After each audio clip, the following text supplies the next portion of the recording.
안녕하십니까. 온라인으로나마 이렇게 인사드리게 돼서 굉장히 기쁘고 한국의 최고 석학분들과 함께하는 자리를 매우 영광스럽게 받아듭니다. 저는 방금 소개받은 대로 유럽의 최대 연기금인 APG에 2008년부터 근무하고 있으며 2021년까지는 이머징 마켓 팀에서 한국과 중국 시장의 리드 매니저로서 2021년부터는 일본과 호주 시장을 중심으로 하는 아시아 태평양 선진 시장 팀을 셋업해서 그 팀 헤드로 근무하고 있습니다. 어, 먼저 간단하게 APG SM 매니지먼트에 대해서 설명을 드리고자 합니다. APG는 네덜란드의 연금 운용사로서 일본의 GPIF 그리고 한국의 국민연금과 함께 세계 최대 규모의 연금 운용사 중 하나인 곳입니다. 운용 자산의 약 90%가 공무원 연금인 ABP로부터 수탁을 받아 운용을 하고 있고, 연금으로서 연금 수익자들의 미래를 책임지기 위한 충분한 수익 달성과 함께 사회 발전에 공헌해야 한다는 굿 펜션을 목표로 하고 있습니다. 본사는 지방 균형 발전을 목적으로 어, 힐링이라는 그 작은 과거에 광부들이 일하던 그 광산촌에 있지만 그 우수 인력 확보의 관점에서 운용 본부기는 암스테르담에 위치하고 있고, 이외에도 뉴욕, 홍콩, 싱가포르에 운용팀을 설치해 있습니다. 운용 자산 규모는 약 어, 616 빌리언, 우리나라로 약 600조를 700조가 조금 넘어가겠네요. 운용 규모를 갖고 있고, 어, 아시아 헤드쿼터는 약 아시아 헤드쿼터는 홍콩에 있으면서 2008년부터 아시아 태평양 지역에 직접 투자 허브 역할을 하고 있습니다.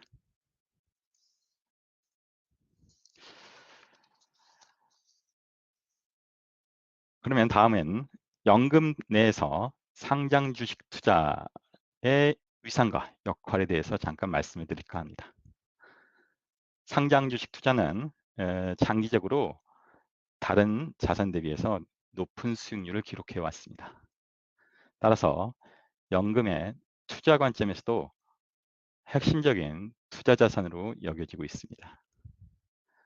또한 상장 주식은 사모펀드나 인프라에 대한 투자에 비해서 매우 높은 유동성을 가지고 있어서 연금의 유동성 관리 측면에서도 굉장히 중요한 위치를 차지하고 있습니다. 또한 책임 투자 측면에서도 상장 주식 투자는 굉장한 의미를 갖고 있습니다. APJ 주식 투자 포트폴리오 매니저들은 세계 굴지의 기업들과 지속 가능 경영 측면에서 인게이지먼트에 굉장한 포커스를 두고 있고, 이에 중요한 역할을 담당하고 있습니다. 먼저 주식시장에 대해서 자세히 들어가기에 앞서 전체 글로벌 자산 시장에 대해서 간단하게 짚고 넘어갈까 합니다. 그 전통적인 두 자산인 채권 그리고 주식시장이 아직 전 세계 자산 시장의 90% 이상을 차지하고 있습니다. 성장세가 굉장히 가팔랐던 대체 시장은 아직 전체 시장의 10%를 넘지 못하고 있습니다. 주목할 점은 프라이빗 에쿼티의 상대적인 아웃그로스입니다. 2000년대 초반만 해도 헤지펀드와 프라이빗 에쿼티의 두 자산의 시장 규모는 각각 1조 달러 규모였습니다만, 현재는 9조 달러 그리고 5조 달러로 2배 가까운 시장 규모의 차이가 벌어졌습니다. 이는 2008년 금융위기 이후에 지속되었던 전 세계적인 저금리 환경에서 자산 가격이 급등함에 따라서 헤지펀드가 포커스를 두는 시장 대비 초과 수익, 소위 말하는 알파라는 개념이 시장 수익률, 소위 말하는 베타라는 베타라는 개념에 비해서 전체 자산 수익률의 기여도에서 매우 미미했기 때문에 벌어진 현상으로 보입니다. 좀 더 주식시장에 대해서 자세히 살펴볼까 합니다. 절대시장 규모 기준으로는 가장 큰 미국 시장이 전 세계 시장의 절반에 미치지는 못합니다. 왼쪽 차트에 보시면 아시겠지만 약간 자료가 2023년 말 기준이기 때문에 아웃데이트 돼 있지만은 규모 비율 측면에서 그닥 큰 변화는 없을 거라고 생각합니다. 하지만 오른쪽 차트에서 보듯이 전 세계 기관 투자가들이 가장 많이 추종하는 벤치마크인 MSCI 기준으로는 60% 이상이 미국 시장이 차지하고 있습니다. 반면 중국 시장은 그 경제 규모에 비해서 훨씬 작은 2.4%의 웨이트를 갖고 있는데요. 이는 주식시장 자체의 절대 규모 비율인 10.6%에 비해서도 훨씬 낮은 수준에 그칩니다. 심지어는 일본의 6.1%에 비해서도 3분의 1 수준에 불과한 상황입니다. 이는 MSCI가 벤치마크 산정에 Free Floating Factor라는 개념을 적용하기 때문입니다. 일종의 일반 투자가들의 시장 접근성 개념인데요. 쉽게 말하자면 일반 투자자가 실제로 투자할 수 있는 비중이 전체 주식시장 발행 주식 내에서 어느 정도냐라는 웨이트를 적용하기 때문입니다. 따라서 국가나 공기업 또는 파운더나 그 관계자들이 장기적으로 보유하는 투자 지분은 이 프리 플롯 웨이트 산정에서 제외가 됩니다. 또한 외국인 투자 비중이 적용되어 있을 때도 마찬가지로 프리 플롯 웨이트에서 감소 요인이 됩니다. 이런 관계로 중국이나 또는 아직 경제 발전이 덜한 이머징 마켓의 경우에 시장 규모에 대비해서 MSCI 내에서의 비중은 굉장히 디스카운트 되어 있는 상황이고 전체 주식시장, 전 세계 주식시장 대비해서 이머징 마켓의 시장 비중은 약 9%에 불과한 상황입니다. 참고로 한국 역시 아직 이머징 마켓에 포함되고 있습니다.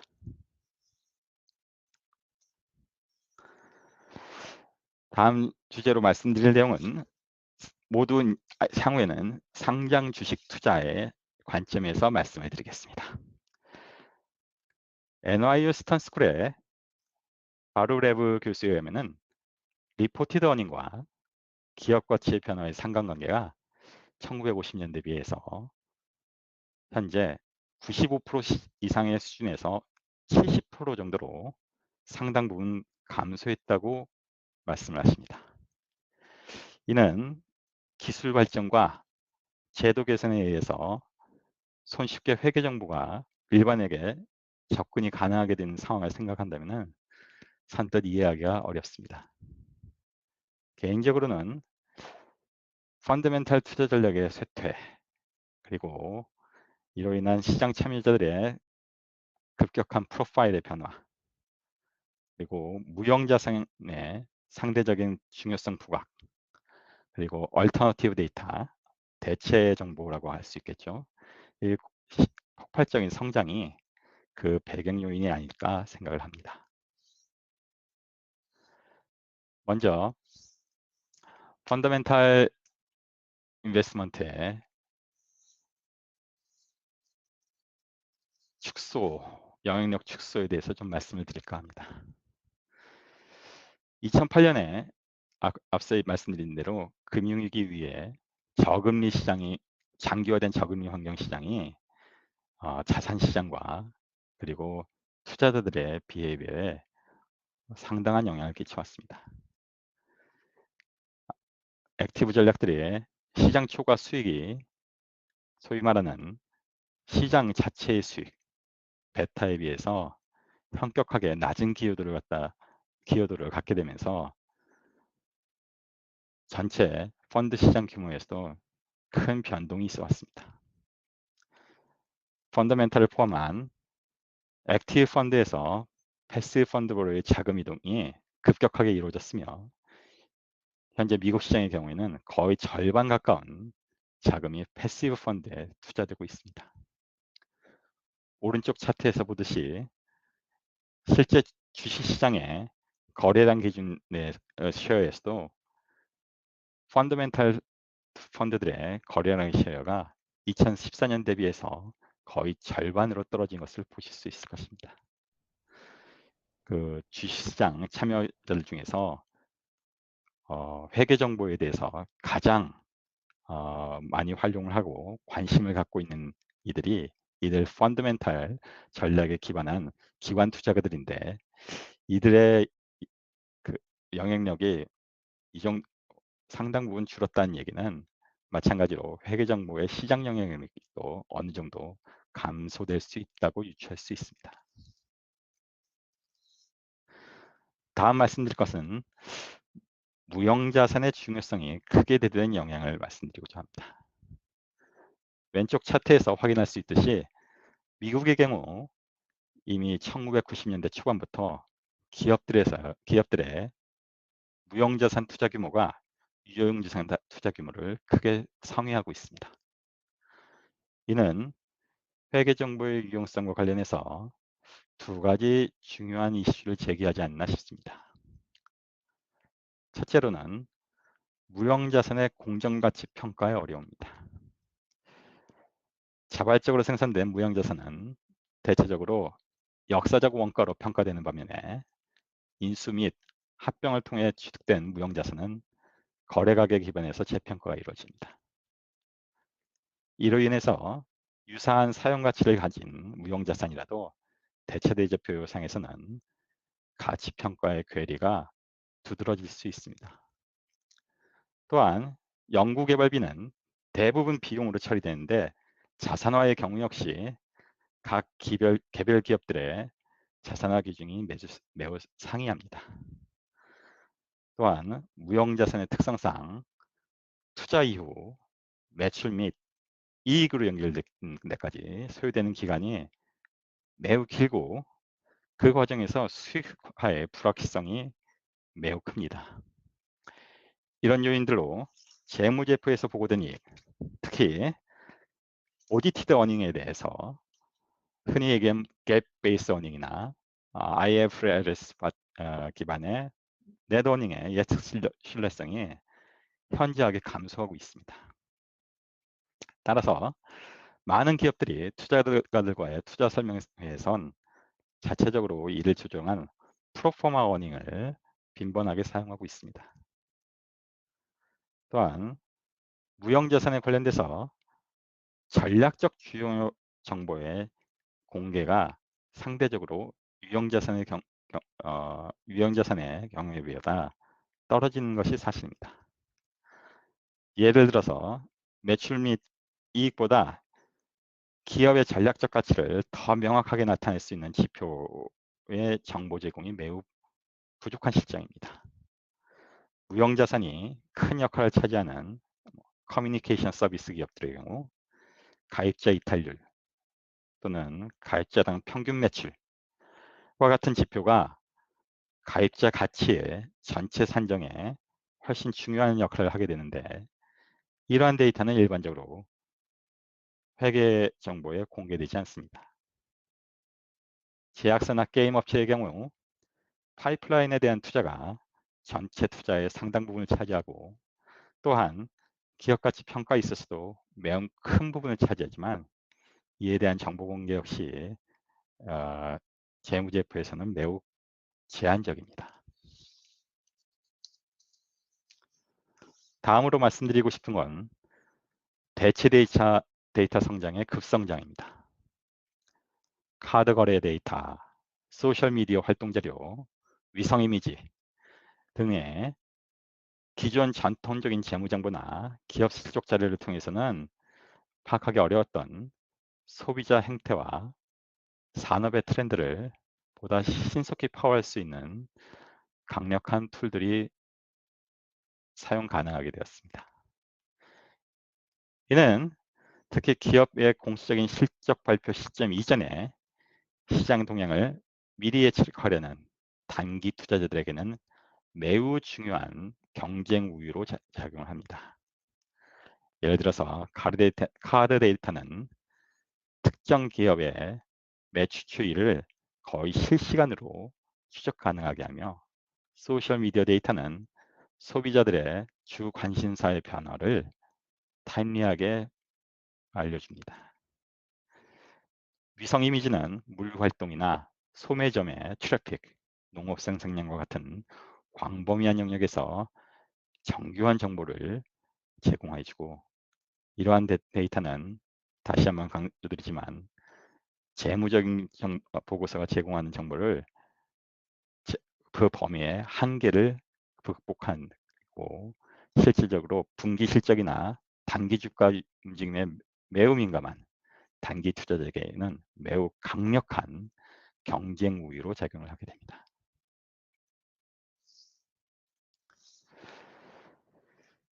투자자별 관심 정보의 접근과 그 차이에 대해서 좀 자세히 말씀을 드릴까 합니다. 방금 말씀드린 대로 단기 투자 그룹은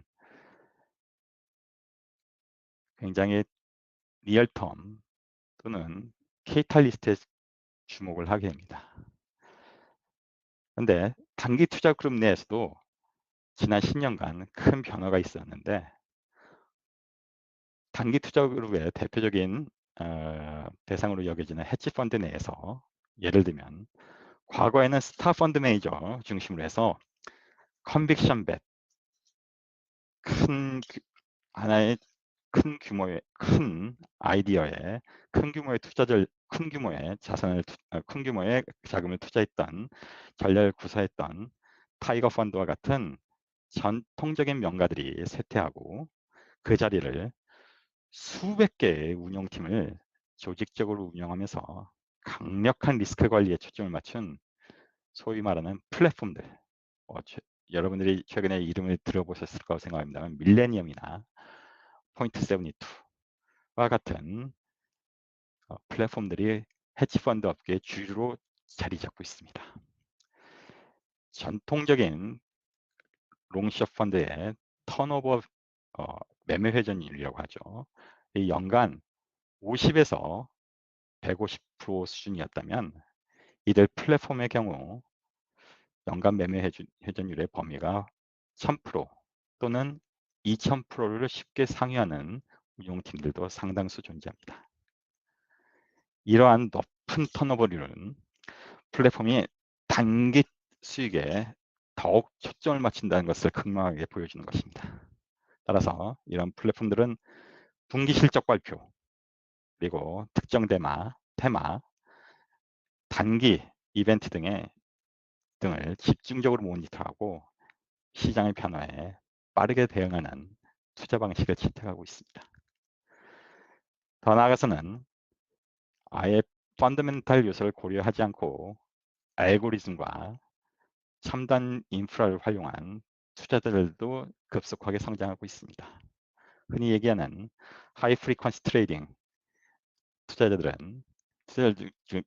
중에서는 익스체인지의 거래소에 근거리 서버를 설치하거나 아니면 광 케이블을 직접적으로 설치해서 대규모 주문 흐름, 오더 플로우를 미리 캐치하고서 선제적으로 이 오더 플로우를 이용하는 콜로케이션 전략을 사용하는 경우도 있습니다.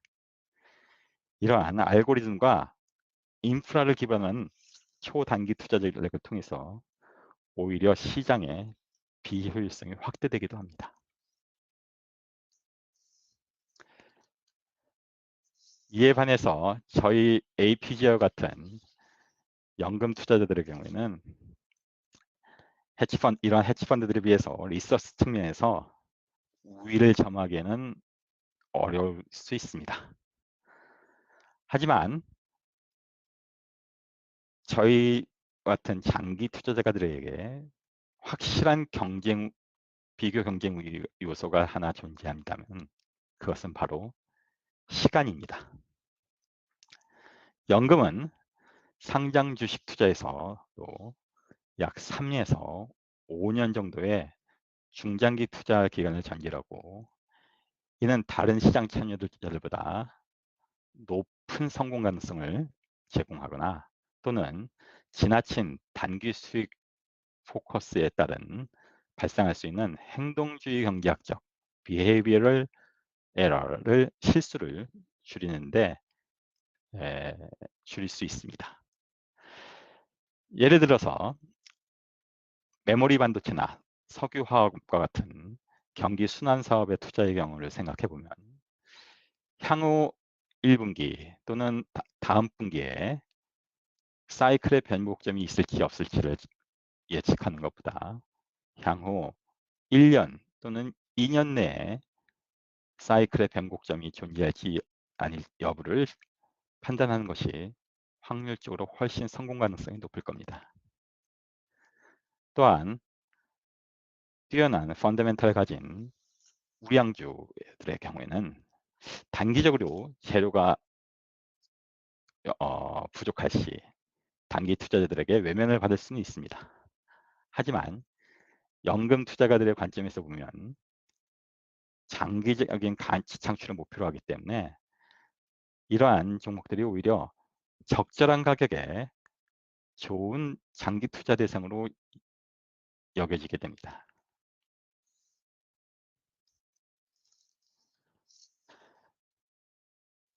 그럼 이러한 장기 투자자들이 회계 정보를 어떤 식으로 이용하는지에 대해서 좀 더 말씀을 드릴까 합니다. 기업의 장기적인 재무 정보 분석은 기업의 현황에 대해서 더 깊이 있는 통찰과 또는 최근 1, 2년 내에 재무 데이터만 검토하는 것보다 미래 성과를 훨씬 더 정확히 예측하는 데 도움을 준다고 생각합니다. 이는 기업의 지속 가능성과 성장 가능성을 평가하는 데 있어서 훨씬 효과적인 방식이라고 생각합니다. 슬라이드에 첨부된 테이블은 제 블룸버그 터미널에 세팅된 기업 정보 테이블로 기본 세팅은 과거 10년간의 데이터를 디스플레이하도록 설정되어 있습니다. 이를 통해서 기업의 재무 실적을 장기적으로 빠른 시간 내에 리뷰가 가능하며 그 리뷰를 통해서 그 리뷰는 다음과 같은 사항들을 중점적으로 확인을 하려고 합니다. 첫 번째는 기업의 매출과 이익의 성장 추세를 파악합니다. 둘째는 마진율의 절대적인 레벨과 추세가 어떠한지 또 확인을 합니다. 셋째는 매출과 이익의 변동성이 어떠한지를 검토하며 미래의 매출과 이익 선장의 안정성과 예측 가능성이 어떤지를 평가합니다. 이러한 리뷰 과정을 통해서 지속적으로 성장할 가능성이 높다고 판단되는 기업을 스크리닝할 수 있습니다. 또한 기업의 상세 분석에 필요한 주요 확인 조사 사항에 대해서 좋은 아이디어를 얻을 수 있습니다. 예를 들어 마진율이 안정적으로 높은 수준에 유지되고 있는 기업들은 지속적 경쟁 우위를 보유하고 있을 가능성이 높으므로 이의 확인을 통해서 차후에 말씀드릴 깊이 있는 경제적 해자 분석을 진행하게 됩니다. 또한 장기 데이터를 활용한 심층 분석은 투자 판단에 있어서 단기적인 요인의 영향을 적절하게 조절해줘 기업의 본질적인 경쟁력과 시장에서의 지속 성장 가능성에 좀 더 포커스를 두게 해서 행동주의적 관점에서도 큰 도움을 받게 됩니다.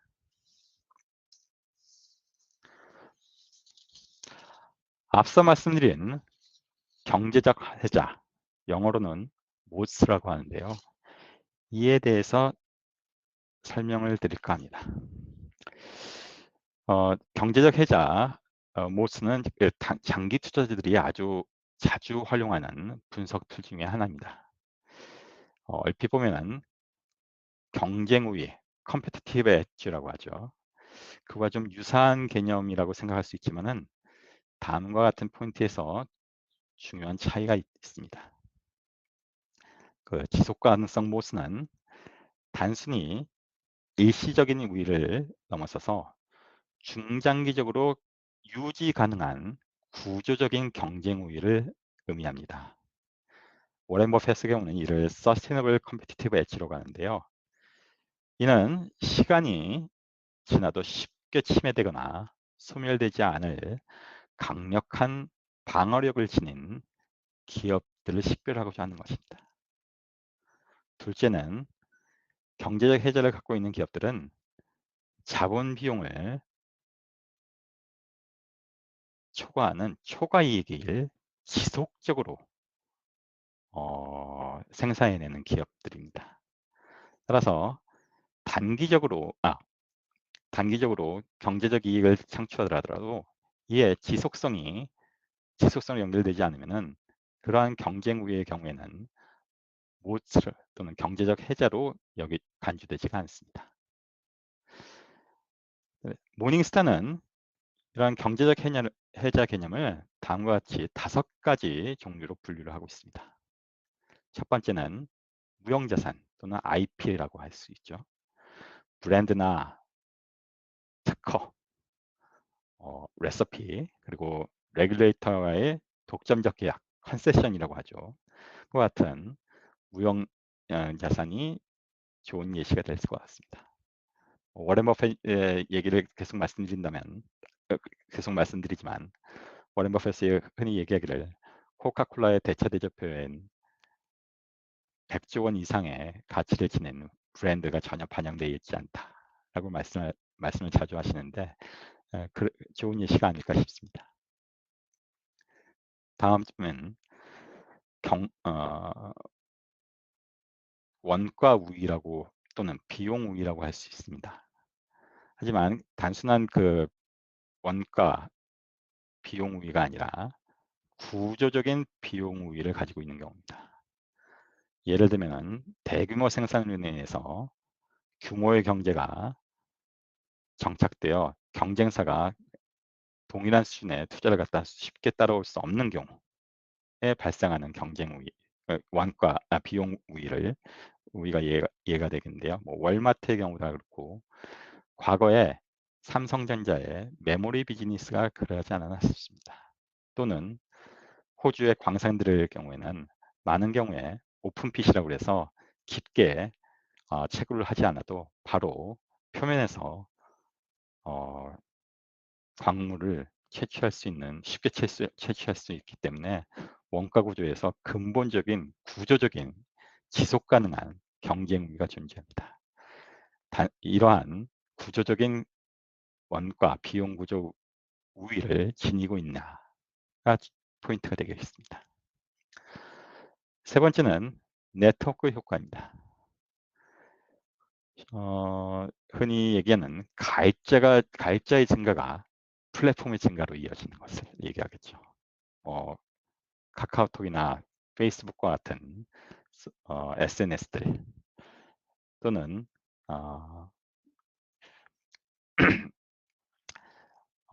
이 고객에서 쉽게 이탈하기 어려운 고객이 쉽게 이탈하기 어려운 강력한 네트워크를 가지고 있는 컨텐츠 사업자들이 대표적인 예가 되겠습니다.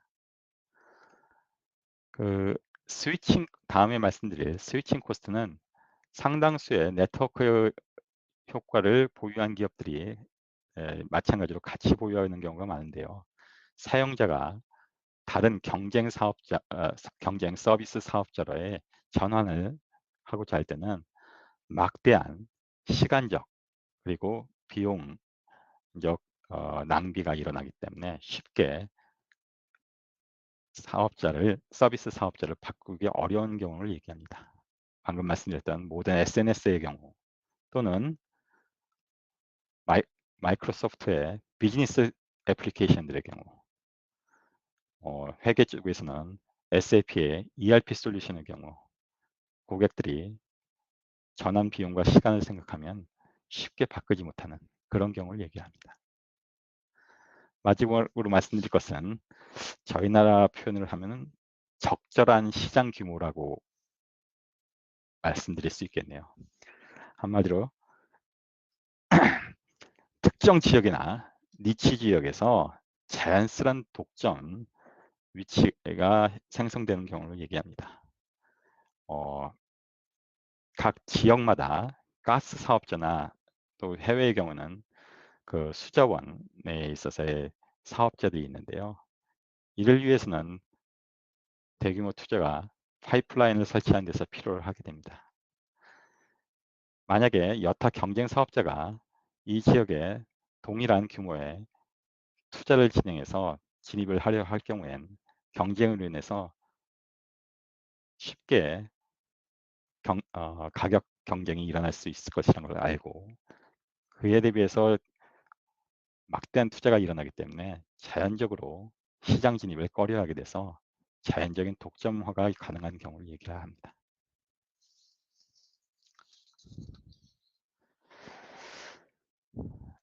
다음은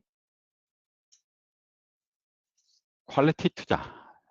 흔히 말하는 우리나라에서는 약간 좀 우량주 투자라는 개념으로 받아들여지고 있다고 생각하는데요. 우리나라에서는 약간 우량주 투자는 대형주 투자와 투자를 의미하는 방식으로 사용이 되기 때문에 약간 좀 차이가 있을 것 듯합니다. 그 퀄리티 투자에 대해서 조금 더 말씀을 드리고 싶은데 서구에서는 이 퀄리티 투자를 평가할 때 일반적으로 건전한 재무 구조를 가지고 있는지 그리고 강력한 컴피턴트한 경영진이 있는지 그리고 높은 수익성을 가지고 있는지를 주로 포커스로 하며 투자를 진행하게 됩니다. 저 개인적으로는 이들 지표 중에서 퀄리티 투자에서 가장 중요하게 보는 재무 비율 지표가 투자자본 수익률 ROIC가 되겠습니다. 이 ROIC의 장기적인 추이를 늘 중점을 두고 기업을 모니터링합니다. 장기 ROIC의 중요성은 다음과 같은 이유에서 비롯됩니다. 첫째, 높은 장기 ROIC를 유지하는 기업들은 코어 비즈니스에 있어서의 성과가 뛰어나다는 것을 의미합니다. 두 번째, 이러한 장기 ROIC가 높은 수준을 유지하는 기업들은 자연적으로 건전한 재무 구조를 가지게 됩니다.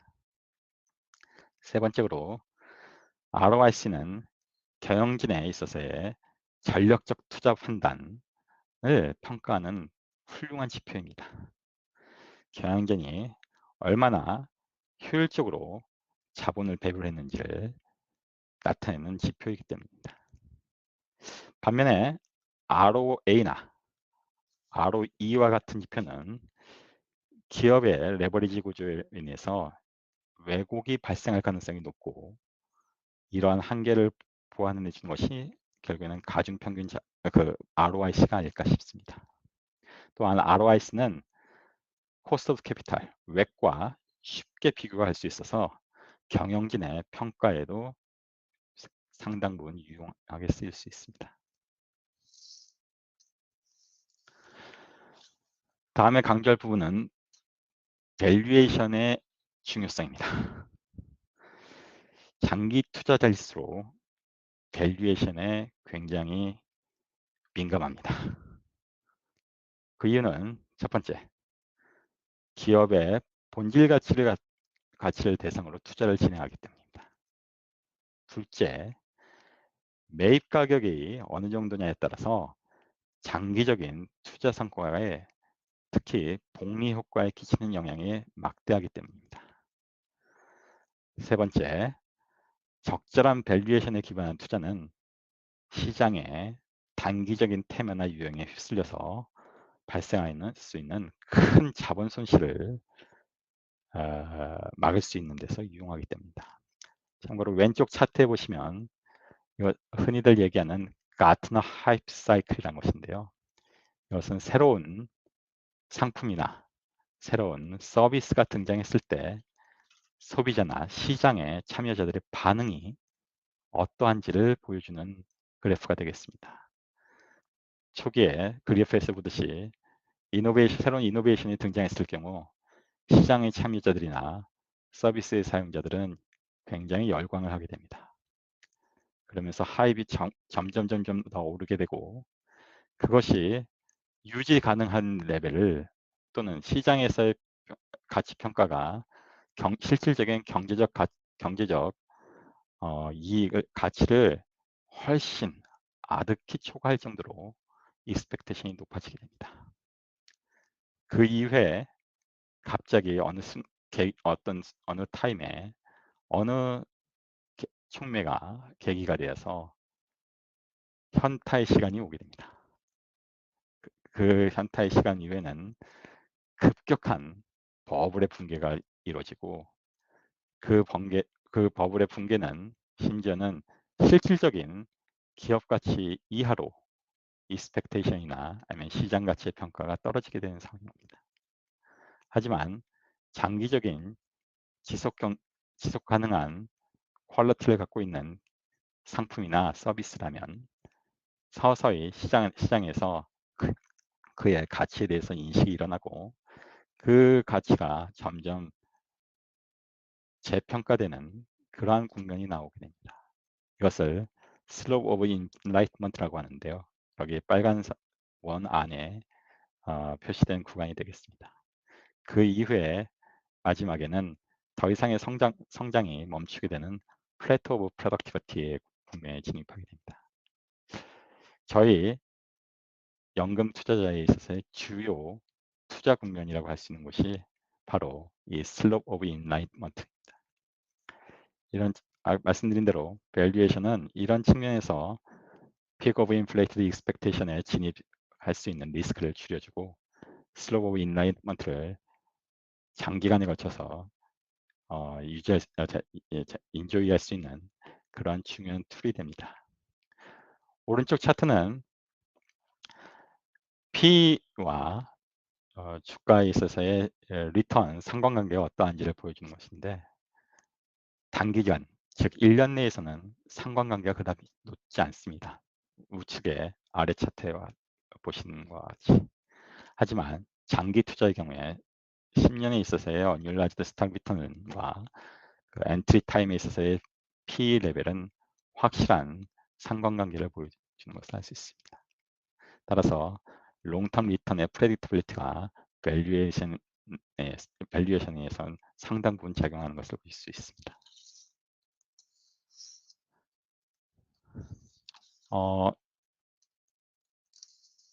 파이낸셜 업계에서 자주 쓰이는 몇 가지 지표들에 대해서 장기 투자자의 관점에서 좀 평가를 드릴까 합니다. 에비타라는 개념을 아마 학계에서는 많이 들으셨을지 모르겠습니다만, 투자은행들에서는 이 에비타라는 개념을 매우 즐겼습니다. 왜냐하면 M&A 딜 등에서는 그 기업의 재무 구조나 자본 집적도와 관계없이 매우 간편하게 기업과 기업 간 비교를 용이하게 해주기 때문입니다. 하지만 장기 투자자의 관점에서는 이 에비타라는 개념이 약간 좀 불완전하다고 생각이 됩니다. 왜냐하면 기업이 장기적인 경쟁력을 유지하기 위해서는 반드시 설비 투자나 무형자산의 투자가 필요하기 때문입니다. 반면에 이 에비타에서는 이러한 계속적으로 지속 가능한 서비스나 경쟁력의 유지를 위한 설비 투자에 대한 고려가 전혀 되지 않기 때문입니다. 이에 대신해서 워렌 버핏이 지난 1980년에 투자가들의 투자 서원에서 제안했던 소유자의 이익이라는 개념이 매우 유용한 지표가 아닐까 싶습니다. 소유자의 이익은 기업이 실제로 주주들에게 제공할 수 있는 잉여 현금 흐름을 측정하는 데 초점을 맞습니다. 따라서 가치 창출과 기업의 지속 가능성을 평가하는 장기 투자에 있어서는 보다 유용한 개념이 아닐까 싶습니다.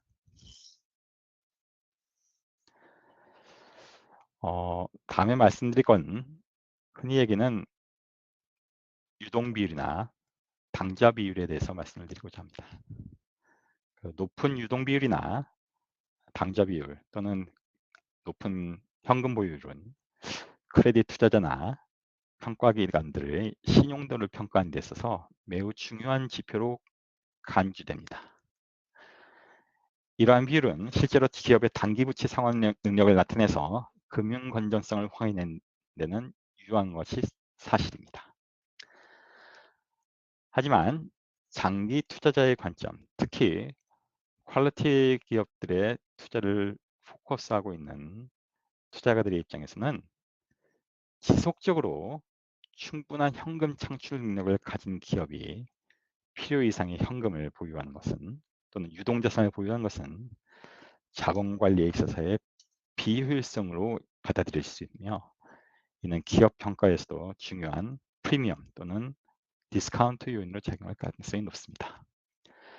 왼쪽 테이블에 보시면 애플과 TSMC, 삼성전자의 지난 10년간 유동 비율의 레벨과 변화 추이를 보실 수 있습니다. 애플, TSMC 모두 공히 2015년부터 2024년에 걸쳐서 유동 비율이 굉장히 많이 큰 폭으로 감소를 한 것을 아실 수 있고 삼성전자의 경우에는 그다지 큰 변화가 없는 것을 아실 수 있습니다.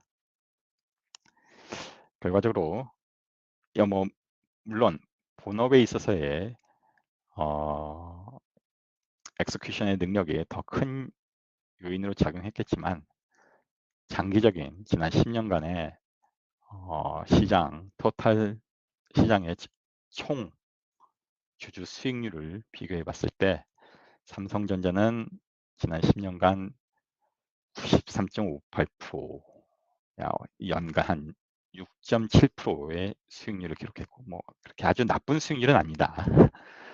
반면 TSMC와 애플의 경우에는 각각 790% 그리고 780%의 토탈 총 수익률을 주주 총 수익률을 가져다 줘 연리로 두 회사 모두 약 24%의 연원산 수익률을 기록하였습니다. 다음은 이러한 말씀드렸던 그 장기 투자에 있어서의 접근 방식이 실제로 케이스에서 실제 투자에서 어떤 식으로 사용되는지 간단하게 케이스 두 케이스를 언급하고자 합니다. 일단 TSMC의 경우요. 왼쪽 테이블에서 보시면 알겠지만 장기적인 ROIC의 레인지가 17%에서 29% 수준으로 굉장히 높은 수준을 지속적으로 유지해 왔습니다. 이는 강력한 수익성과 동시에 자본 효율성이 잘 관리되고 있다는 것을 의미합니다. TSMC의 핵심 경제적 해자는 먼저 기술 리더십이 있겠다고 하겠습니다. 특히 중요한 것은 테크놀로지 기업들에 있어서는 이 기술 리더십의 지속성이 어떠한가가 굉장히 중요한 판단 기준이 되겠습니다. 똑같은 자본 집약적 산업이라도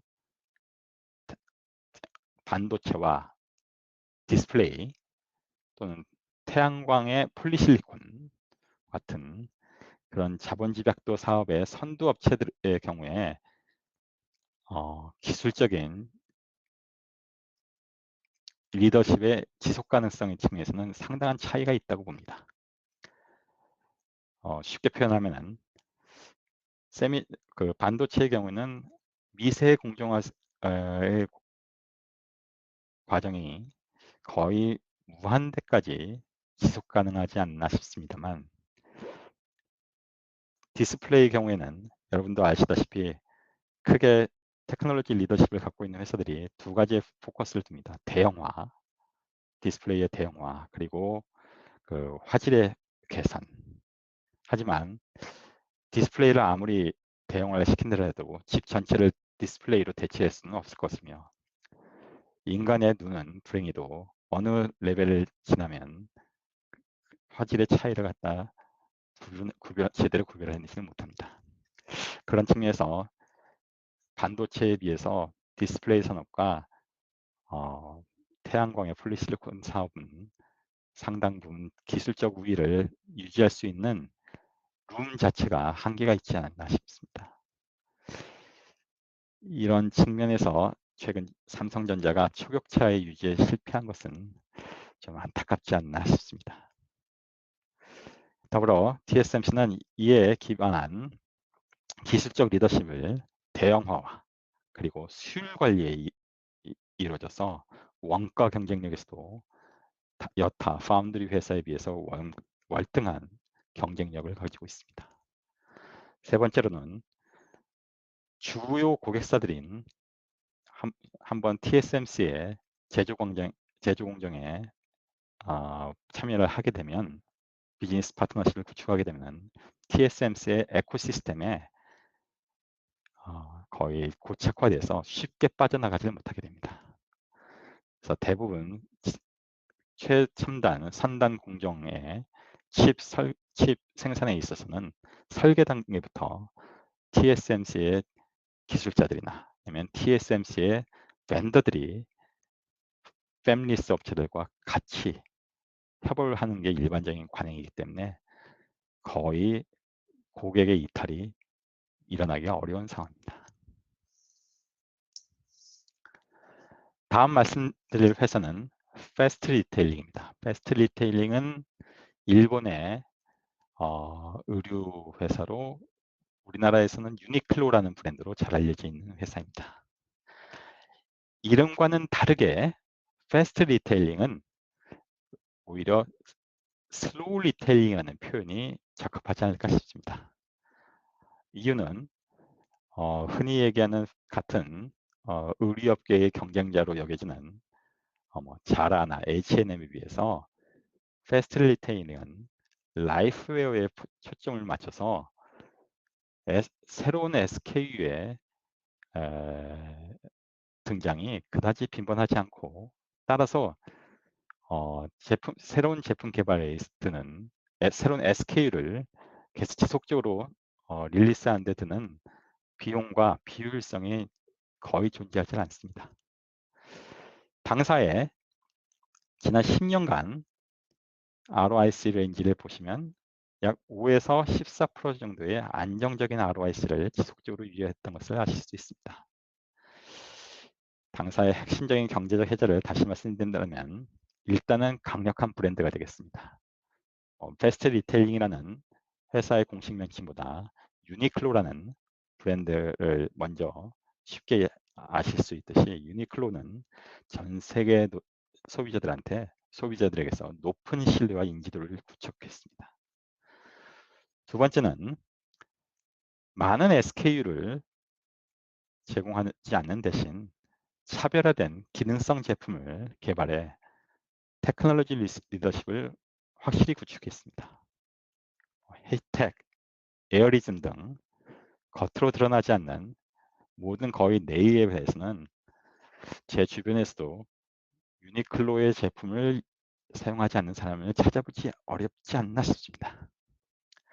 세 번째로는 규모의 경제를 바탕으로 해서 확실하게 슬림화된 코스트 구조를 가지고 있어서 이 생산부터 시작해서 유통까지 굉장히 극도로 효율화된 원가 시스템을 구축해 가격 경쟁력을 유지하고 있습니다. 이런 측면에서 2016년에 있었던 일시적인 실적 악화는 굉장히 장기 투자가의 관점에서는 매력적인 투자 기회였던 것 같습니다. 그 당시 2016년에 패스트 리테일링의 실적이 저조했고 주가도 그에 따라서 큰 폭의 조정을 보였는데, 이는 주 요인이 엔화 강세, 그리고 상대적으로 매우 더웠던 겨울로 인해서 계절적인 수요 감소, 그리고 미국 시장의 초기 진입 과정에서 발생한 초기 진입 비용의 증가 등에서 실적이 일시적으로 크게 약세를 보였습니다. 하지만 장기 투자의 관점에 봤을 때 이러한 경제적 해자의 해제를 고려했을 때 2010년의 약세 요인은 모두 일시적인 것으로 판단이 돼서 아주 매력적인 매수 기회였다고 판단될 수 있습니다. 마지막으로 Q&A의 질의응답에 들어가기 앞서 외국인 투자가의 관점에서 한국의 재무제표 보고와 공시에 대해서 좀 말씀을 드리고자 합니다. 네, 솔직히 말씀드린다면 저는 일본이나 호주의 기업들의 어니얼 리포트는 매우 자주 읽습니다. 그리고 읽으면 상당 부분 새로운 것을 많이 배우는 느낌을 갖습니다. 하지만 한국 기업들의 사업 보고서나 분기 보고서를 읽었을 때 새로운 배움의 기회를 가졌다는 생각을 가졌던 기회가 점점 들었고 실제로 사업 보고서를 읽는 빈도가 점점 줄어들었습니다. 이유는 첫 번째, 이건 장점이 될 수도 있습니다. 한국 기업들의 재무제표가 또는 보고제도가 XBRL 기반으로 표준화가 매우 잘 되어 있습니다. 따라서 머신 리딩에 굉장히 적합해서 이를 통해서 블룸버그 터미널과 같은 데이터 프로바이더에서도 굉장히 신속하게 업데이트되기 때문에 이를 이용해서 정보를 갖다 파악하기가 용이합니다. 하지만 반대로 사업 현황과 전망, 흔히 미국에서 얘기하는 MD&A, Management Discussion and Analysis가 되겠죠. 그리고 주석 부분에서는 박스 채우기, 박스 빌딩이나 단순한 체크리스트 티킹 외에 기업 간 차이를 구체적으로 그리고 자세히 설명해주는 설명이 매우 부족합니다. 대신 회계 원칙에 대해서는 반복적인 설명이 일상화돼서 계속적으로 나와서 각 기업의 재무제표를 읽었을 때 큰 차이를 파악하기가 어렵습니다. 또한 사업부별 상세 정보가 공개가 매우 부족하고 경영진에 관련된 KPI나 급여 정보가 역시 매우 부족합니다. 이러한 이유로 휴먼 리딩에는 매우 적합하지 않은 현재 포맷이 아닐까 생각을 합니다. 특히 MD&A 질은 경영자가 투자자에 대한 관심과 소통 의지가 어느 정도 나타나는지를 손쉽게 알 수 있는 척도가 될 수 있다는 점에서 아쉬움이 큽니다. 또한 무형자산의 가치평가에서 한국 고유의 문제가 존재한다고 봅니다. 특히 한국의 기형적인 지주회사 제도로 인해서 인적 분할이 굉장히 빈번해 왔는데 브랜드 사용료가 특히 이슈가 되지 않을까 싶습니다. 분할 회사 간에 있어서 정당한 분할을 위해서는 그리고 그에 따른 주주들에 있어서의 공정한 정보 제공을 위해서는 브랜드 사용료를 이것은 어차피 보면 내부 정보고 굉장히 이미 확실하게 발생할 것이 기정사실화된 되었다면 공시를 미리 브랜드 사용료를 어느 정도 할 것을 공시하고 이에 따른 브랜드 가치에 있어서의 재평가를 인적 분할 시에 해야지 공정한 가치 평가에 기반한 정보 제공이 모든 투자자들에게 공정하게 이루어지지 않을까 생각을 합니다. 마지막으로 말씀드릴 것은 영어 공시 시스템입니다. 다트의 영어 버전 서비스가 론치된 것은 굉장히 높이 평가를 할 만하다고 생각하지만 여전히 한국 디테일을 보면 개선의 여지가 필요하지 않을까 싶습니다. 모든 MD&A는 여전히 한국어로 구성이 되어 있고 제가 약간 좀 센시티브할 것 같아서 기업의 그 이름과 관계 기업에 대해서는 모두 이렇게 블랙 처리를 했는데 좀 양해를 부탁드리겠습니다. 근데 대부분의 모든 기업들이 비슷한 상황인 것 같습니다.